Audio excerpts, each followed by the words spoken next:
Amén. Bueno, les decíamos, hermanos, que estamos viendo una vez más el libro de Hechos, y en esta oportunidad yo quisiera que ustedes pudieran abrir sus Biblias al capítulo 10 del libro de los Hechos. Estábamos diciendo que prácticamente trata acerca de la incursión del apóstol Pedro en su obra misionera, y habíamos visto que la habíamos dividido en tres partes.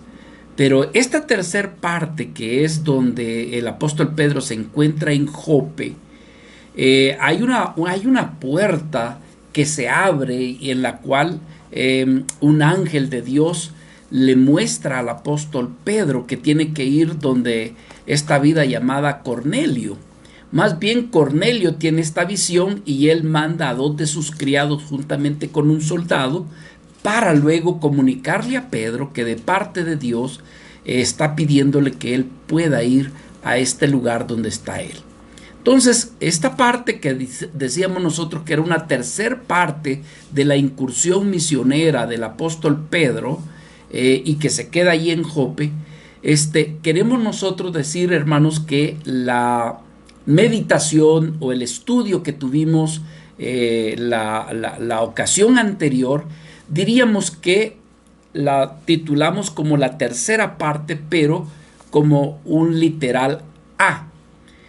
¿Por qué? Porque en esa tercera parte de nuestro estudio, Pedro tiene un encuentro con Cornelio, pero es aquí en esta parte que donde Pedro continúa con Cornelio y todo lo que están allí, acontece algo muy importante, que por eso es que nosotros no quisimos terminarlo el estudio en la vez anterior, porque considerábamos que lo que vamos a ver ahora contiene un aspecto muy importante, muy relevante, como lo fue la última reunión que tuvimos. La última reunión que tuvimos tratamos un punto muy importante para nosotros los creyentes, como por ejemplo saber de que Cornelio era una vida de oración, que era una vida temerosa de Dios, que aparte de eso, hermano, daba muchas ofrendas, limosnas, en fin, estamos hablando de una vida de fe,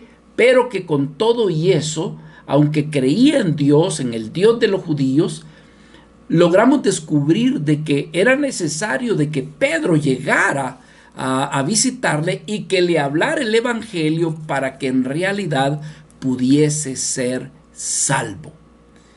Esto que vimos es muy importante, y lo que vamos a ver ahora también es muy importante. Decíamos cuando comenzamos el estudio del libro de los Hechos que mucho del contenido del libro de los Hechos casi no es teológico. Sin embargo, dijimos que tiene algunos aspectos que son de reconocimiento teológico, como lo que vamos a ver el día de hoy. ¿Ve?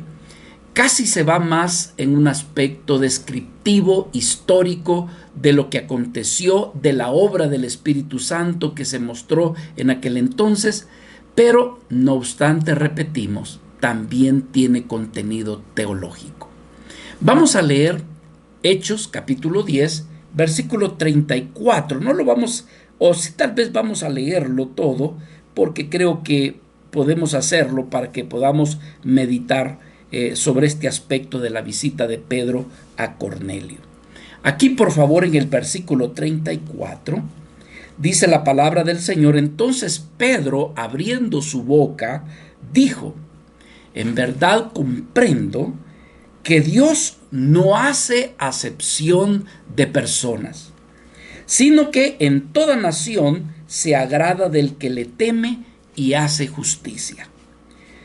Dios envió mensaje a los hijos de Israel anunciando el evangelio de la paz por medio de Jesucristo. Este es Señor de todos. Vosotros sabéis lo que se divulgó por toda Judea, comenzando desde Galilea después del bautismo que predicó Juan. ¿Cómo es que Dios ungió con el Espíritu Santo y con poder a Jesús de Nazaret, y cómo éste anduvo haciendo bienes y sanando a todos los oprimidos por el diablo, porque Dios estaba con él. Y nosotros somos testigos de todas las cosas que Jesús hizo en la tierra de Judea y en Jerusalén, a quien mataron colgándole en un madero.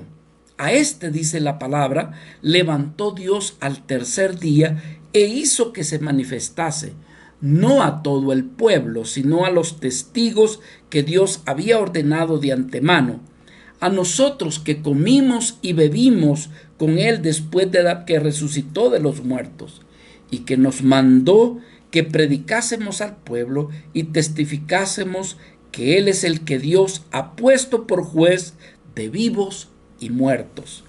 De este dan testimonio todos los profetas, que todos los que en él creyeren recibirán perdón de pecados por su nombre. Padre, en esta hora queremos, al igual que en otras ocasiones, darte las gracias por darnos la oportunidad, el tiempo, para meditar en tu bendita palabra, en tu enseñanza. Hoy por hoy, Señor, queremos pedirte que nos bendigas una vez más, que nos ilumines con tu Espíritu Santo, que nos abras mayormente el entendimiento. A mí, Señor, ayúdame, Padre, a no ser estorbo a lo que tú quieres enseñarnos en esta hora. Bendícenos, te lo pedimos, en el nombre de Jesús. Amén y amén.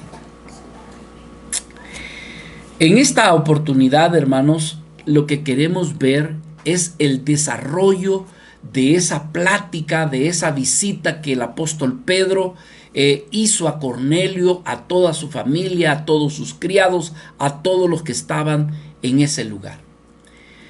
Hemos apartado esta porción para estudiarla porque aquí encontramos cómo es que el apóstol Pedro, reconociendo que es por medio del evangelio que las vidas son salvas, descubrimos cómo en este diálogo, o más bien en este compartir de Pedro, lo que hace Pedro es prácticamente dar el evangelio de nuestro Señor Jesucristo a todos los que allí están. Por lo tanto, hermanos, creemos que amerita un estudio aparte, ¿verdad? Que es lo que estamos haciendo en esta hora. Este pasaje contiene, diríamos, el primer mensaje predicado a los gentiles por uno de los apóstoles, en este caso por Pedro.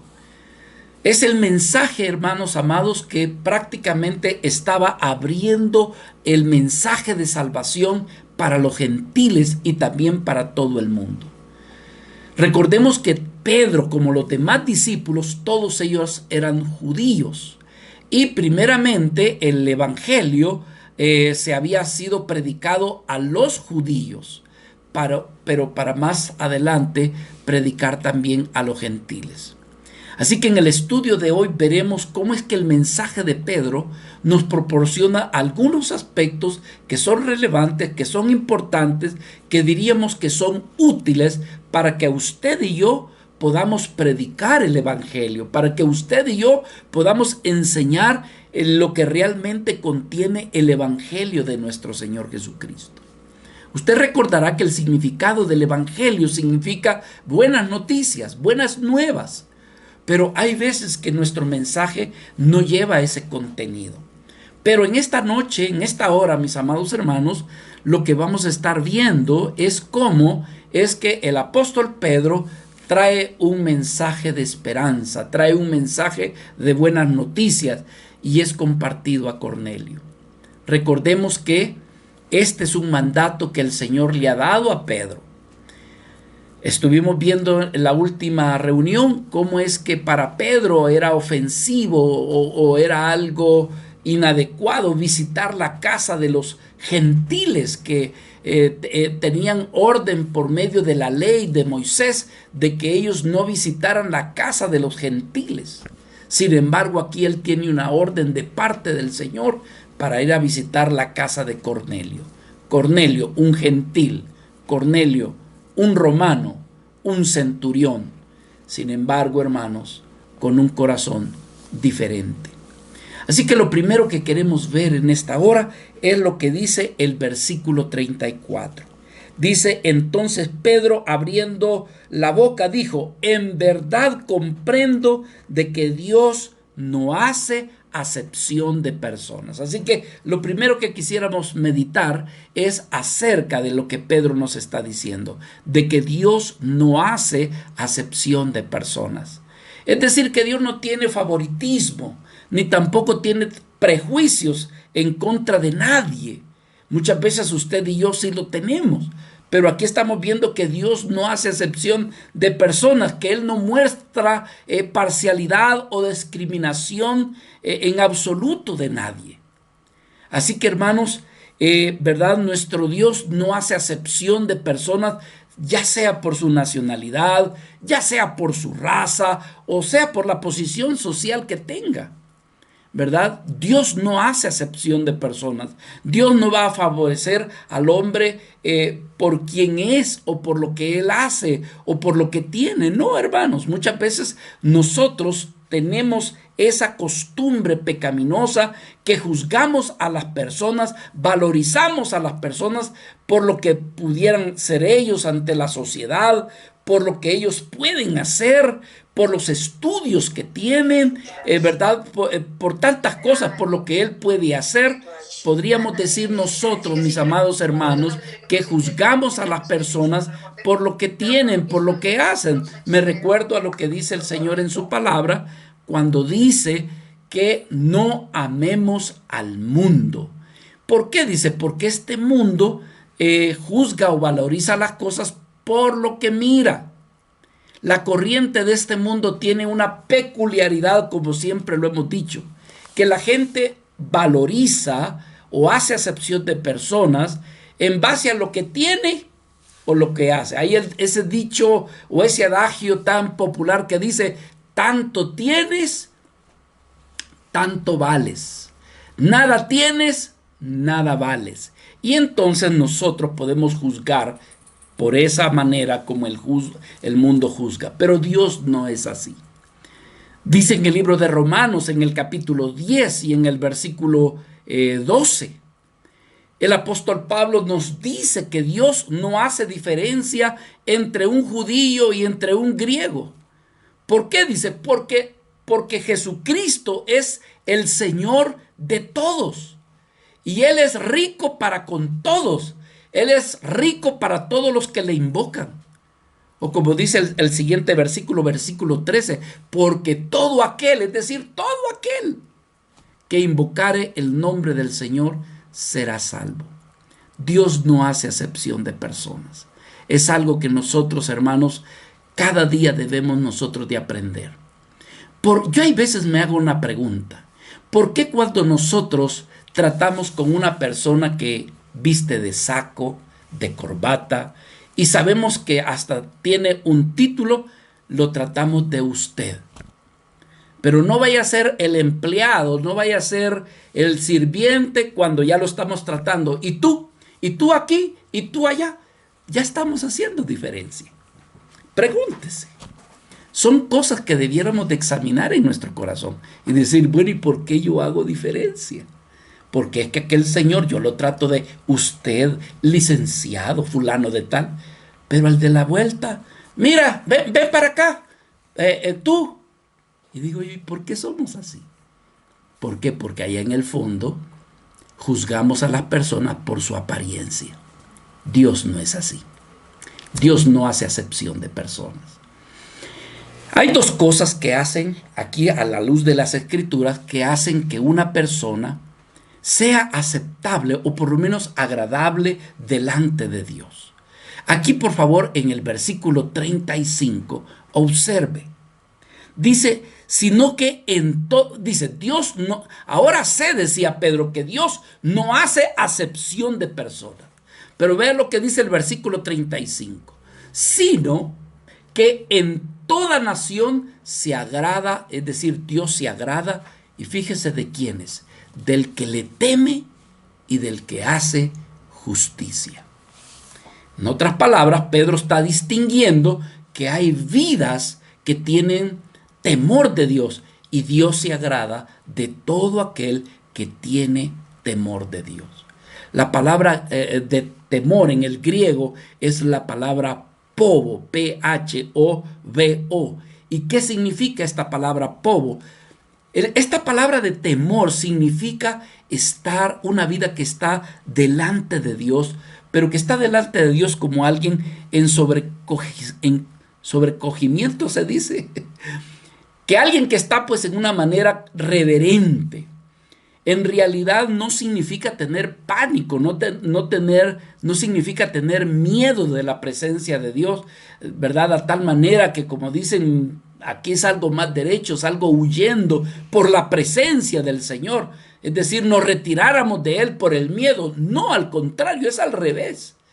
Este tipo de reverencia es aquel que ama estar delante de Dios. Este tipo de reverencia significa de alguien que tiene deseos de acercarse y de conocer más del Señor. Por supuesto, reconoce su gloria, reconoce su grandeza, reconoce su santidad, pero es un temor de amor, es un temor donde la vida lo que desea es no ofender al Señor. No es un temor de pánico, de que el Señor me va a consumir, aunque Él lo puede hacer. Pero de este temor del cual Dios se agrada, es del temor que dice, yo te amo, Señor, o quiero conocerte. ¿Cómo me gustaría no ofenderte? De este temor, nuestro Dios se agrada. Y Cornelio prácticamente había manifestado, ¿verdad? Él había dado testimonio de ese temor en su vida, ¿verdad? Había en su vida esa experiencia de ese temor en su corazón. Vemos que era una vida de oración y esta es una evidencia de ese temor del Señor. Es decir, hermano, una vida que ora es una vida que busca tener comunión con Dios y está mostrando que realmente es un temeroso, que es un piadoso de Dios. Por otro lado, hermanos, la Escritura dice que era piadoso, ¿sí? Que también era una vida que era abundante en ayudar a los necesitados. Entonces, pero lo más hermoso es que dice que era temeroso de Dios, no solamente él, sino que toda su familia. Amado hermano, que Dios nos ayude a que si usted en este momento es una vida temerosa de Dios, usted le ore a Dios y que pueda decir, Señor, dame la gracia, que toda mi familia pueda ser temerosa de Dios, que realmente mi esposo, mi esposa, mis hijos, mis hijas lleguen a ser temerosas de Dios. Amados hermanos, el ser temerosos de Dios, Dios nos habrá de bendecir y nos habrá de guardar de cometer cantidad de errores. Que Dios nos dé la gracia de ser vidas temerosas. En este caso, Cornelio, bueno, era una vida temerosa y Pedro está diciendo, hoy me doy cuenta que Dios no hace acepción de personas, que Dios se agrada de los temerosos, pero también de los que hacen justicia. Vean lo que dice, por favor, el versículo 35, sino que en toda nación se agrada del que le teme y del que hace justicia. En la Biblia vemos continuamente la palabra justicia. También encontramos la palabra justo. Ahora, justo, justicia, ahí significa prácticamente dos cosas simples, ¿verdad? Simples, pero sin embargo profundas. Y aquí creo que entramos en un punto teológico, ¿verdad? Queremos ver, por ejemplo, lo que es justo y el que hace justicia. Cualquiera diría que es lo mismo y es diferente. Por ejemplo, nosotros si no tenemos cuidado de cómo aplicar y de cómo interpretar, podemos muchas veces, hermanos, con estas palabras cometer muchas veces dos grandes errores.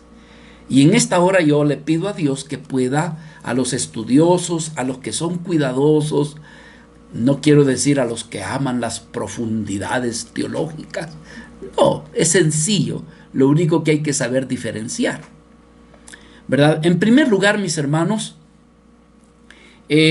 al aceptar que fíjese, errores que se pueden cometer entre lo que es la aplicación del justo y la justicia. Por ejemplo, hermano, nosotros podemos reconocer de que hemos sido justificados. Y si somos justificados, entonces somos justos. Pero somos justos por la obra de la justicia de Cristo. Ahora, esta justicia es una justicia imputada. Es una justicia que se nos ha dado por causa de Jesucristo. Sin embargo, cuando nosotros creemos este aspecto de decir que hemos sido justificados, santificados, y si gusta, hermanos, vaya por favor aquí a Primera de Corintios, en el capítulo 1, dice la Escritura, en el versículo 30, que Dios dice, a través de Jesucristo nos ha santificado, nos ha justificado. Es decir, que usted, por haber creído en Cristo, Dios lo mira a usted santo, como vimos la vez pasada, y también lo mira justo. Vea, dice, mas por Él, es decir, por Dios, estáis vosotros en Cristo Jesús, el cual nos ha sido hecho por Dios, observe, sabiduría, dice justificación, santificación y redención. Es decir, que usted que ha creído en Cristo, el Señor le mira justificado. Pero ¿cuál es el error? El error puede ser, hermanos, que nosotros podemos caer en una falsa seguridad. Una falsa seguridad donde se descuida el esfuerzo de hacer el bien. Se descuida el esfuerzo de vivir una vida como debe de vivirla aquel que verdaderamente es un hijo de Dios. Entonces la persona, como ya se considera justificada, entonces puede llegar a caer en un estilo de vida libertino, ¿verdad? Donde muchas veces, hermano, hace cosas que no glorifican a Dios, y donde muchas veces el creyente cristiano se siente seguro y se siente cómodo en su fe, y finalmente dice, bueno, lo importante aquí es que la salvación no se pierde. Yo ya delante de Dios soy hallado justo, justificado, pero debemos de saber de que la salvación no se pierda, y nos da, ¿verdad? Da esta impresión de seguridad. Ahora, hermanos, el problema con esto es que esto en realidad sería una falsa justicia, ¿verdad? Justicia en la Biblia significa, sí, ser justo, pero también significa que si esa vida ha sido justificada y ha experimentado la justicia de Dios, entonces lo que Él hace, busca hacer lo que es justo. Así que la Biblia no habla de ser justo sin vivir justamente. Entonces, este puede ser uno de los errores, y debemos de saber nosotros interpretar cuando dice que realmente Dios ama al justo. Pero el segundo punto que podemos interpretar mal de aquel que hace justicia es que, hermanos, puede ser el énfasis en poder hacer justicia y rechazar el ser justo. Usted diría, a ver, ¿qué quiere decir con eso? Bueno, hermanos, es que hay personas que procuran hacer las cosas rectas, justas. ¿Por qué? Porque así lo enseña la Biblia. Además, es correcto hacer lo justo.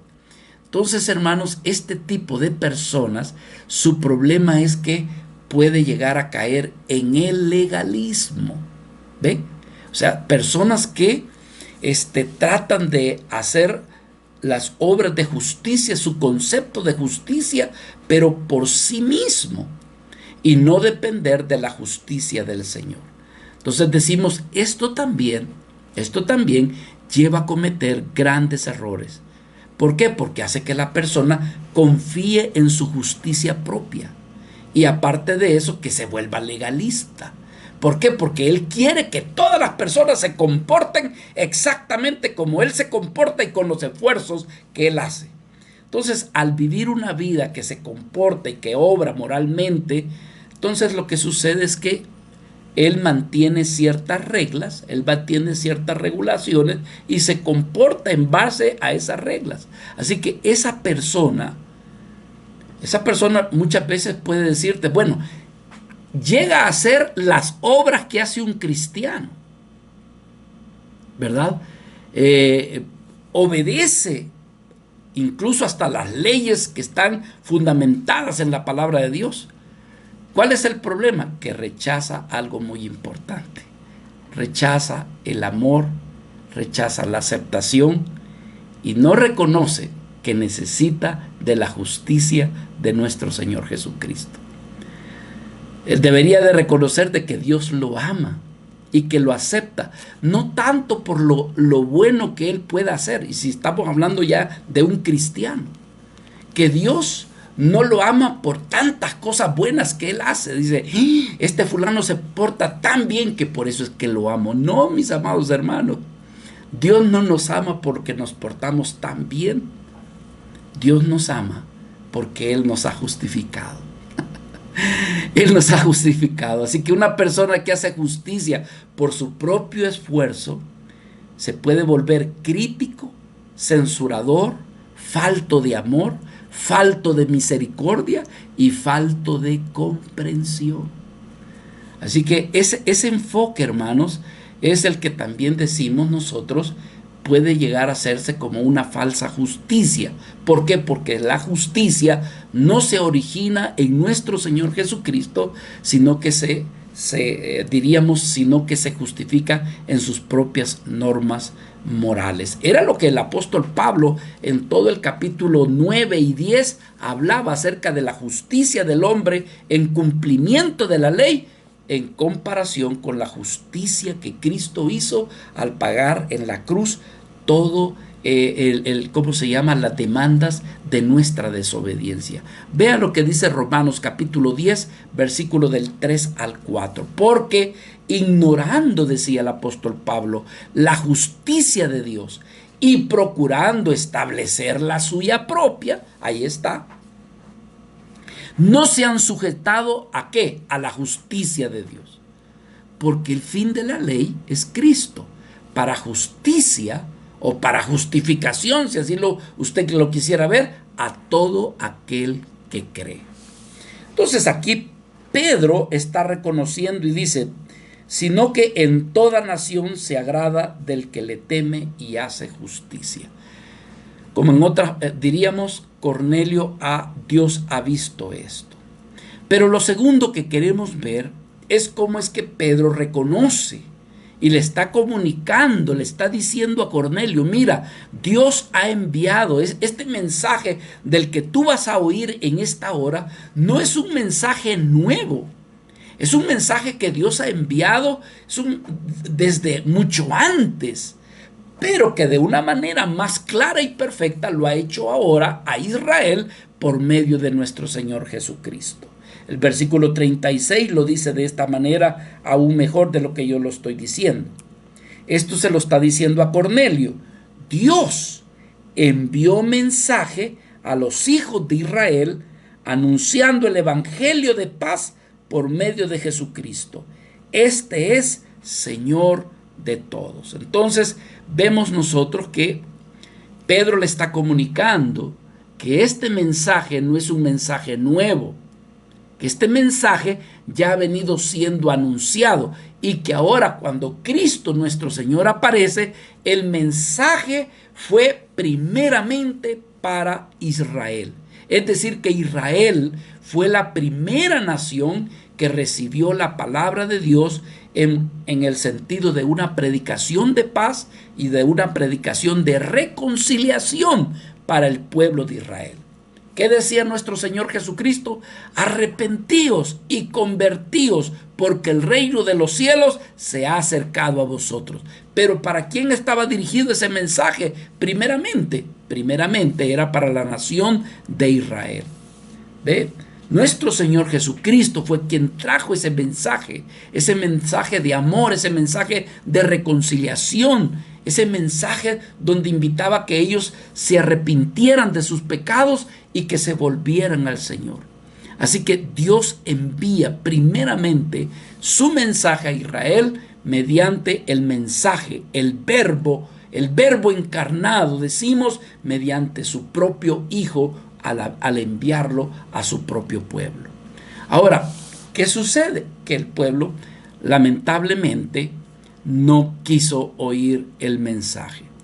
Pero Pedro está diciendo, mira, este mensaje fue enviado primeramente al pueblo de Israel. Estaba diciendo, este mensaje fue para ellos, pero en realidad el mensaje no solamente es para él o para la nación de Israel, sino que es para todos.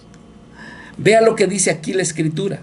Dice, Dios envió mensaje a los hijos de Israel anunciando el evangelio de paz por medio de Jesucristo. Pero luego dice, Jesucristo es Señor de todos. Aquí hay tres cosas que Pedro dice muy importante para considerar. Número uno, que el mensaje fue primeramente para el pueblo de Israel.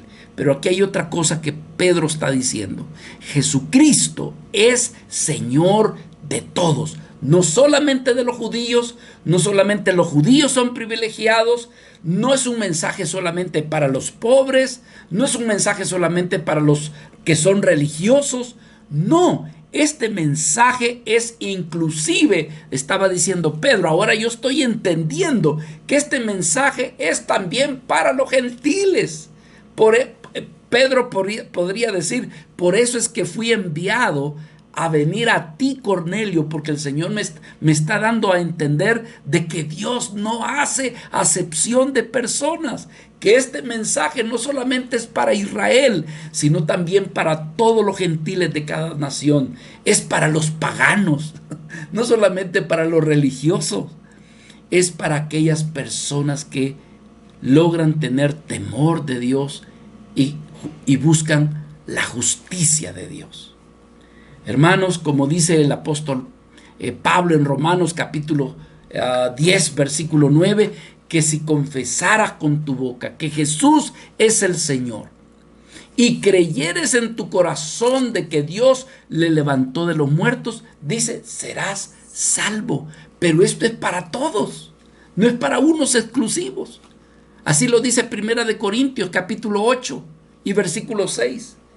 Para nosotros, dice Pablo, para nosotros, sin embargo, solo hay un Dios, el Padre del cual proceden todas las cosas, y nosotros somos para Él, y un Señor. Pero vea, dice, un Señor Jesucristo, por medio del cual son todas las cosas, y nosotros por medio de Él.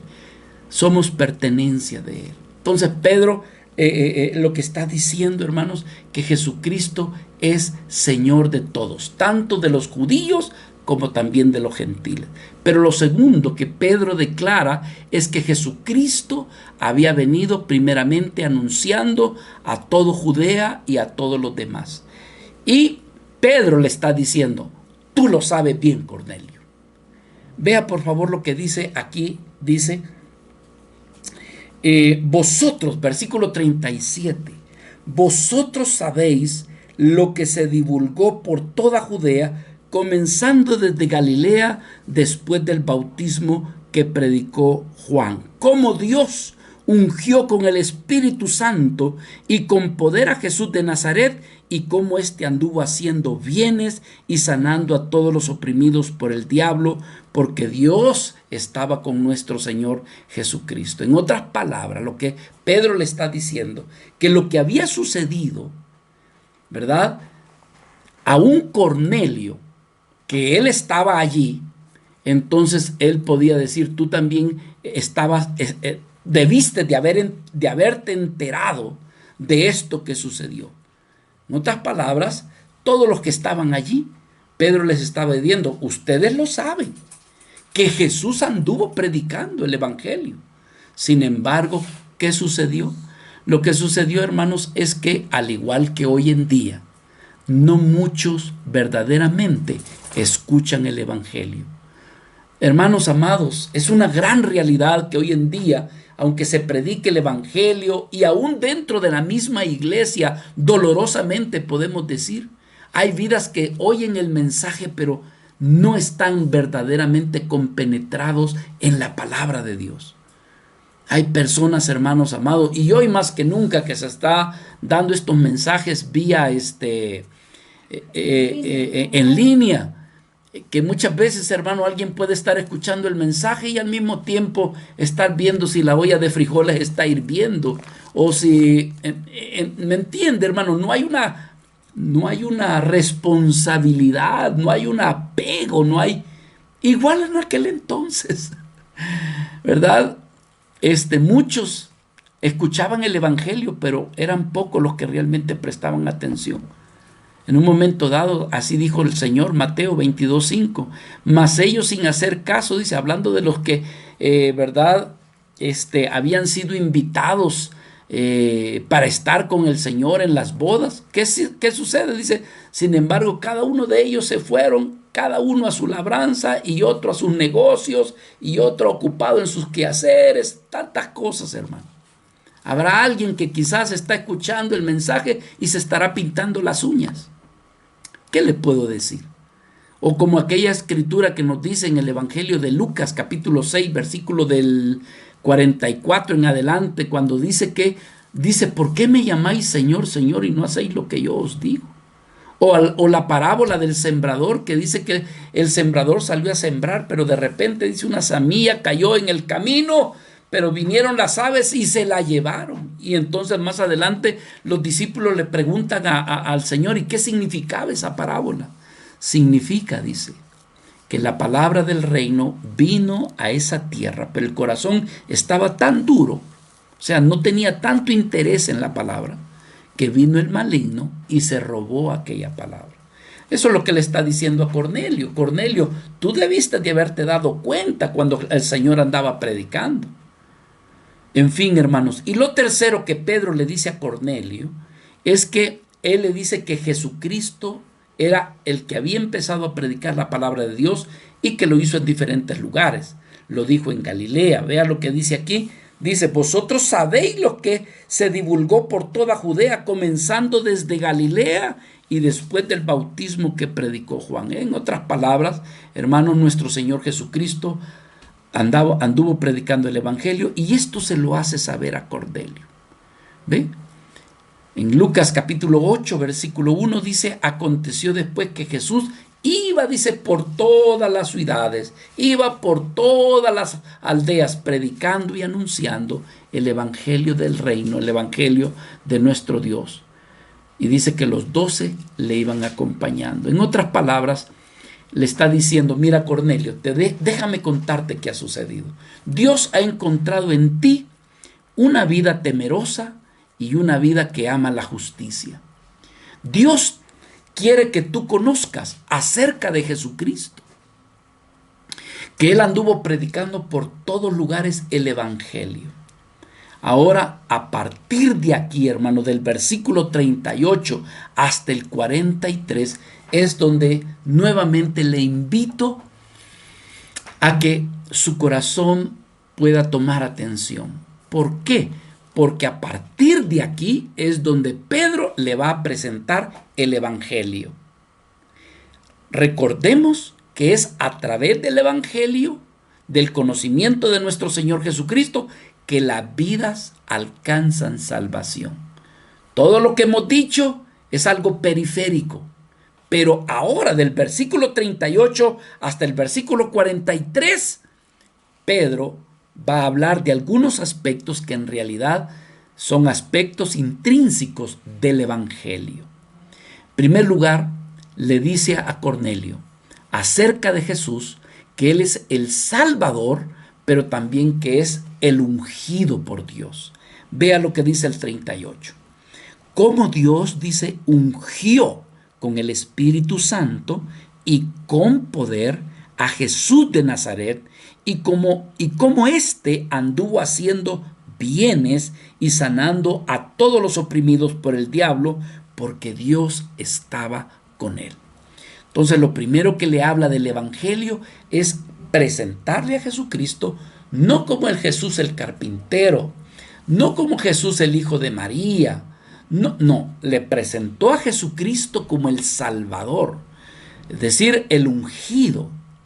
Y Cristo, hermanos, en las Escrituras se nos habla que Dios ungió con el Espíritu Santo, pero que ungió a su Hijo no como cualquier tipo de unción, una unción momentánea, sino con una unción, diríamos, de poder, de gracia, una unción ilimitada sería la palabra.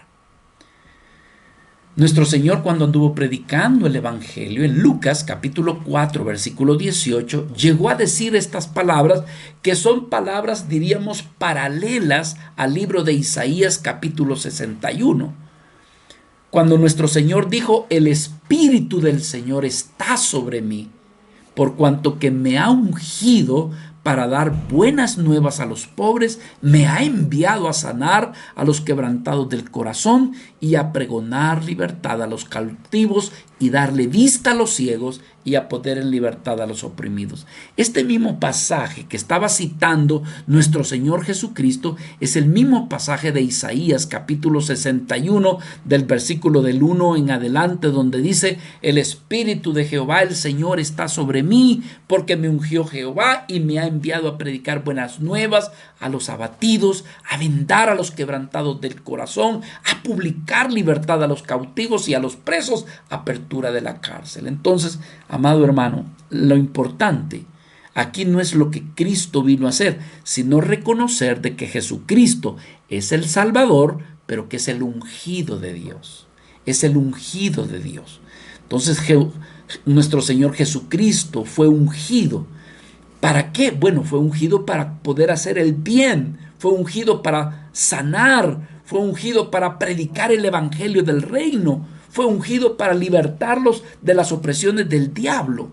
Mis amados hermanos, Jesucristo fue ungido para libertad de esos espíritus malos, de esos espíritus opresivos del demonio. Cristo fue ungido para libertad de la tentación, libertad del pecado, libertad del egoísmo, libertad de la avaricia, de la inmoralidad, de la lujuria, libertad inclusive de las estrategias del diablo. Muchas veces impone temor el diablo, pero Cristo ha venido para libertarnos del que nos oprime, libertarnos de toda injusticia, de la mentira. Si usted ha caído en depresión, hermanos amados, Jesucristo es nuestro Salvador. Él viene para libertarnos de la depresión, libertarnos del orgullo, de la amargura, del rencor, del odio, de la envidia, del celo, de tantas cosas de maldad. Yo quiero decirle que el creyente también, cuando recibe del Espíritu Santo, cuando recibe del Señor, no solamente recibe poder de liberación, sino que también recibe poder para predicar la palabra de nuestro Señor Jesucristo. Ahora, ¿qué más? Este es un aspecto del Evangelio. ¿Por qué? Amado hermano, por favor, decir que Jesucristo es el ungido, es decir, mira, Jesucristo no es un hombre común y corriente del que yo te estoy predicando. ¿Por qué no decirte que Jesucristo es el mismo Dios? Sea el Evangelio consiste en saber presentar en quién es nuestro Salvador. Es decir, que Jesucristo no era el que anduvo allí en Galilea, no, es más que eso. Jesucristo es la divinidad, en Él mora toda la deidad. Jesucristo es el Señor y Él vino. Entonces, el Evangelio consiste en saber hacer una presentación de en realidad quién es el Señor. Cristo no tiene comparación. No tiene comparación a María. No tiene comparación a Pedro, Juan. No tiene comparación. No hay otro nombre como el nombre de nuestro Señor Jesucristo. Eso forma parte del Evangelio. Lo segundo que forma parte del Evangelio lo vemos en el versículo, aquí mismo en el versículo 39, donde se nos habla que Jesucristo fue crucificado. Y decimos, bueno, ¿y por qué fue crucificado? Fue crucificado por una razón de gran valor. Nosotros no podíamos pagar el precio de nuestro pecado, pero Jesucristo, el Hijo del Dios viviente, murió en esa cruz para poder pagar el precio de lo que nosotros no podemos pagar. Aquí mismo en Hechos capítulo 2, pero en el versículo 23, vea lo que decía Pedro. A este decía, hablando de Cristo, entregado por el determinado consejo y el anticipado conocimiento de Dios, ustedes, dice, lo prendieron y lo mataron. Dice, y lo matasteis por mano de inicuos. Lo crucificaron. Pero dice el versículo 24, Dios lo resucitó, Dios lo levantó y soltó los dolores de la muerte, porque era imposible que la muerte lo detuviera. Entonces, decir que Jesucristo fue crucificado forma parte importante del evangelio de nuestro Señor Jesucristo, porque estamos diciendo el holocausto se ha realizado, el cordero ha sido sacrificado, la paga del pecado por causa del cordero ya se efectuó. Lo siguiente del evangelio lo vemos en el versículo 40 y es la resurrección de nuestro Señor Jesucristo. Y esto es lo que se le está predicando a Cornelio. Pedro le está predicando el evangelio. Mis amados hermanos, no hay otra manera de ser salvo más que por medio del evangelio de nuestro Señor Jesucristo. Y Pedro prácticamente aquí en este momento lo está, si usted me lo quiere permitir, lo está evangelizando. Y le está presentando a Jesucristo como el ungido, como el Mesías, como el que fue crucificado. Pero ahora también le presenta que Jesucristo no quedó allí en la tumba, sino que fue resucitado. Versículo 40. A este levantó Dios al tercer día e hizo que se manifestase. O como dice allá en el versículo capítulo 3, pero aquí en el versículo 14, dice, mas vosotros negasteis al santo, al justo, y dice, pedisteis que se os diese un homicida. Pero versículo 15 dice, hablando de Hechos capítulo 3, matasteis al autor de la vida, a quien Dios ha resucitado de los muertos, y de lo cual decía Pedro, somos testigos. Aleluya. Esto forma parte del evangelio. Decir de que Cristo no está en la tumba, que se pueden venir todos los arqueólogos, todos los que quieran, que busquen la tumba a ver si encuentran las osamentas de nuestro Señor Jesucristo. Él está vivo y vive por siempre y para siempre, y esa es la victoria que tenemos nosotros, hermanos, de saber que nuestro amado Señor Jesucristo vive, está vivo. El apóstol Pablo decía, si Cristo no hubiese resucitado, entonces nuestra predicación, nuestra enseñanza, nuestro evangelismo, todo eso sería en vano. Pero no, decía Pablo, Cristo en realidad ha resucitado. Es las primicias de la resurrección, como queriendo decir, ustedes también, los que han creído en Cristo, van a resucitar para gloria. Entonces, mis amados hermanos, Pedro está evangelizando a Cornelio, le está diciendo de Jesucristo como el Salvador, como el que fue, el que murió, que fue sepultado, pero que también resucitó. ¿Ve? Que Dios le levantó de entre los muertos. Y lo otro, que también forma parte del evangelio, es de que hay testigos, es decir, de que Jesucristo no resucitó en secreto, sino que existe cantidad de testimonios de vidas que pueden testificar que le vieron resucitado. Versículo 41.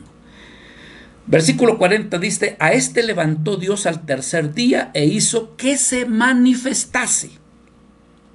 Se manifestó, dice, pero no a todo el pueblo, sino a los testigos que Dios había ordenado de antemano. Y Pedro se incluye cuando dice, a nosotros, que comimos y bebimos con él después que resucitó de los muertos. Mis amados hermanos, esto es algo hermoso, victorioso, poder hablar de que nuestro Señor Jesucristo no quedó en la tumba. Y que aparte de eso, no fue una resurrección en secreto, sino que, hermanos, a nuestro Señor Jesucristo lo vieron más de 500 personas. Lo vieron resucitado y lo vieron ascender a los cielos. El apóstol Pablo da testimonio cuando dice allá en Primera de Corintios, en el capítulo 15, en el versículo 3 en adelante, cuando dice: porque primeramente, decía Pablo, os he enseñado lo que asimismo recibí, que Cristo murió, y dice, murió por nuestros pecados conforme a las Escrituras. Luego en el versículo 4 dice, y que fue sepultado y que resucitó al tercer día conforme a las Escrituras. Y observe, versículo 5, y que apareció a Cefas, es decir, a Pedro. Y después dice, se le apareció a los 12. Y después, observe, apareció a más de 500 hermanos a la vez, de los cuales muchos aún viven y otros ya duermen. Y después apareció a Jacobo, y después a todos los apóstoles. Y Pablo dice, y al último de todos, como un abortivo, se me apareció a mí. Y Pablo podía decir, y estuve con él 3 años en el desierto de Arabia. Qué hermoso, me deleito en esto, hermano. Es parte del evangelio. Así que cuando usted evangelice o comparta, estos son elementos esenciales para compartir el evangelio de nuestro Señor Jesucristo. Testigos. Dice allí en Hechos capítulo 10, versículo 39, y nosotros somos testigos de todas las cosas que Jesús hizo en la tierra de Judea y en Jerusalén, y a quienes mataron colgando en el madero. Entonces, somos testigos. Y lo otro, mi amado hermano, es que Pedro reconoce que había recibido el mandato de predicar este testimonio de nuestro Señor, al igual que usted y yo. Hermanos, tenemos un mensaje que hablar. No podemos ser cristianos y ser vidas secretas. Tenemos que orarle al Señor y pedirle la gracia. Señor, dame la gracia de hablarle de Cristo a alguien. Vea lo que dice el 42. Y nos mandó, está hablando en plural, nos mandó que predicásemos al pueblo y que testificásemos que Él es el que Dios ha puesto por juez de vivos y de muertos. En otras palabras, tenemos el mandato de dar testimonio. Como quien le dice a Cornelio, por eso es que estoy aquí, Cornelio. Por eso es que el Señor me llamó desde Jope para venir a ti y hablarte del evangelio de Jesucristo. En obediencia estoy aquí para predicarte, para mostrarte el mensaje de salvación de nuestro Señor. Es decir, que Pedro reconocía este mandato.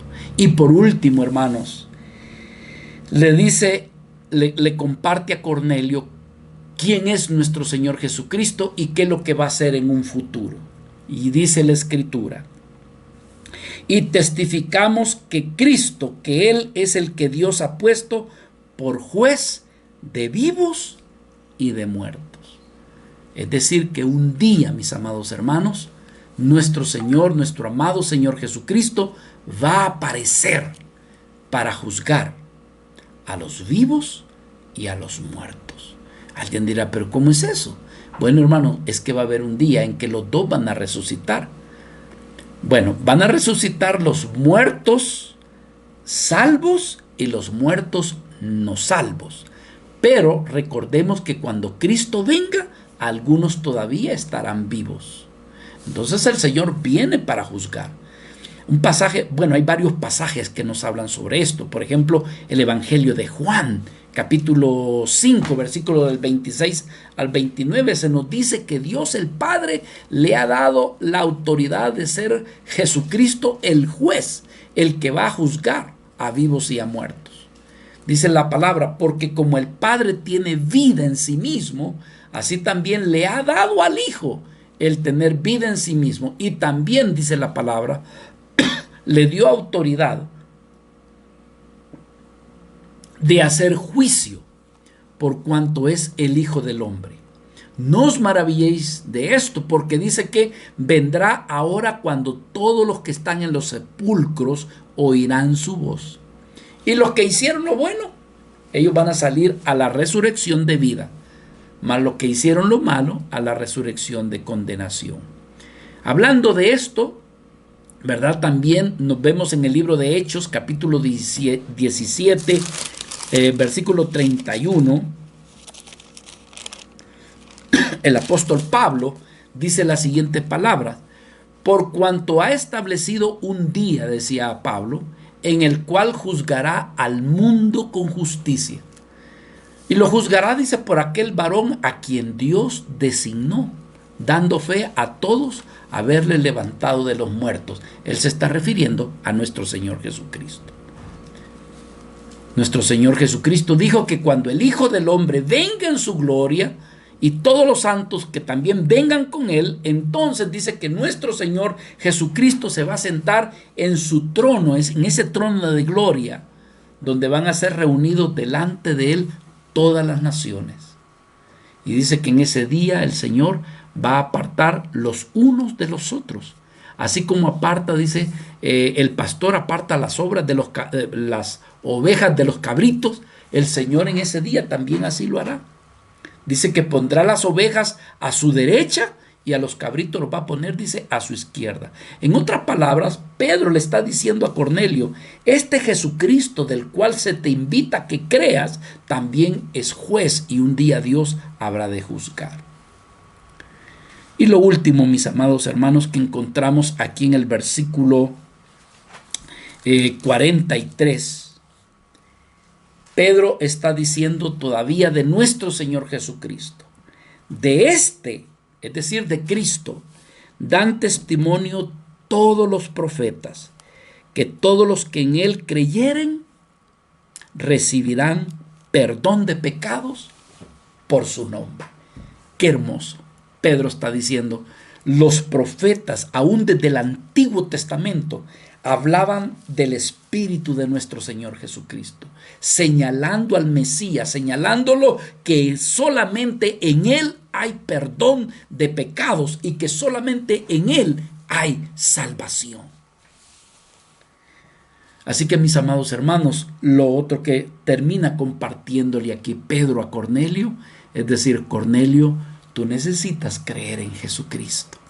Y no hubieron necesidad de esas palabras, porque el Espíritu Santo se derramó en ese momento, algo que vamos a ver en la próxima reunión. Pero miren Mateo capítulo 16, versículo 15, Jesús dijo: vosotros, les decía a sus discípulos, ¿quién dice la gente que yo soy? Y Pedro le dijo: tú eres el Cristo, tú eres el Mesías, tú eres el Salvador. En otras palabras, hermanos, reconocieron que Jesucristo era el Salvador, era el Mesías. Pero lo otro que Pedro le está diciendo: el que cree en Jesús recibirá el perdón de los pecados. El que cree en Cristo, sus pecados le serán perdonados. Como dijo el mismo Señor en Juan capítulo 5, versículo 24, de cierto os digo, el que oye mi palabra y cree al que me envió, esa persona, dijo nuestro Señor Jesucristo, tiene vida eterna y no vendrá condenación, mas ha pasado de muerte a vida. El que cree en el que ha sido enviado. Pablo dijo: si tú confesaras con tu boca que Jesús es el Señor y creyeres en tu corazón que Dios le ha levantado, que Dios le levantó de entre los muertos, dice, si tú crees. Y yo diría que por poco no le decía Pedro a Cornelio: Cornelio, si tú crees, serás salvo. En el versículo 10 dice: porque con el corazón se cree para justicia, pero con la boca se confiesa para salvación. Mis amados hermanos, Dios visitó a Cornelio, no solamente a él, sino que a toda su casa, toda su familia, todos fueron salvos, porque creyeron al evangelio que Pedro en ese momento les había llegado a predicar. Y el testimonio y la evidencia de esa salvación es que el Espíritu Santo vino sobre Cornelio y todos los que allí estaban. Esto será motivo de estudio la próxima vez que nos veamos. Pero hoy por hoy, mis amados hermanos, diríamos, ¿qué es lo valioso de este estudio? Número 1, vimos un punto teológico muy importante: la justicia y el justo. Es aspectos teológicos muy relevantes que usted los conozca. Pero ¿qué es lo otro que vimos de valor? Los elementos necesarios y esenciales que contiene el evangelio. ¿Qué le predicó Pedro a Cornelio? Le predicó el evangelio. Y en estas porciones que hemos visto de la Escritura, hemos visto los elementos del evangelio, elementos que traen salvación a todo aquel que en él cree. Amados hermanos, que atesoremos la palabra. Amados hermanos, que apreciemos las enseñanzas que vemos en las Sagradas Escrituras. Padre, te agradecemos una vez más por el tiempo que nos diste de meditar en tu bendita palabra. Enséñanos y guarda tu testimonio en nuestros corazones. Y cuando sea el momento necesario de que esa palabra salga y brote de nuestros corazones, con la llenura del Espíritu Santo, nos dé la gracia de presentar este bendito evangelio. Te lo pedimos en el nombre de Jesús. Amén y amén.